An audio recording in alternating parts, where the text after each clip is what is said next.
I'm Mary Spencer, and this is my 5th year teaching at Georgian College. So my role here is a professor and coordinator of the Civil Engineering Technician Technology program within the college. So the students that I teach will eventually become engineering technicians and technologists. And if they become certified through OSET, one of the requirements is that they write an ethics exam, amongst other things that they have to do. So one of the things that we try to tackle first off in the program is that they come in and they start in semester 1, and we talk about how civil engineering as a profession has an obligation to the public and to society. They have to make good choices, they have to make ethical choices, and sometimes those choices aren't always easy to make. So we start off the program by talking about the actual code and standards that OSET, which is their governing body, sets out for them. So we look at the actual code there, we talk about the ethics, kind of the ins and outs of it, and we break down the legalese in the OSET code to understand what that means in kind of everyday language. So we create this framework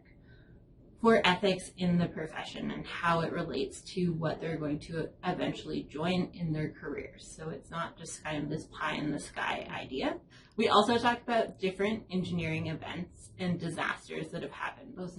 in the past as well as current ones, and how mainly what those are a result of is ethical decisions and how they weren't being made, and how people made small decisions which then had larger impacts, or they made small unethical decisions which then led to it being easier for them to make larger unethical decisions.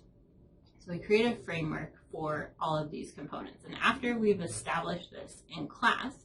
they have an assignment to complete that has 3 different parts to it. So the first part is completing the academic integrity module provided by the college. The second part is completing a semester plan, and the third part is then completing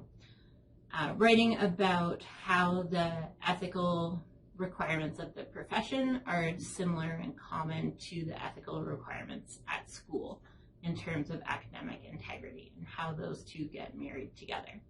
So the semester plan may seem a little out of place in here, but what it helps to do is helps to organize students who are coming into their first semester, so they're new to the college environment, or they typically are, and it helps them to identify where their assignments are going to be, where their tests are, so we don't get into a situation where they're not organized and they're rushing through something and they end up doing something that lacks integrity in order to try and finish something faster, which we know can be problematic. So from this assignment, I got lots of different insight from the students about how they saw a relationship between their actual professional code and what's required at school, how it sets the rules and the expectations for people to be able to interact, how it relates to being able to trust each other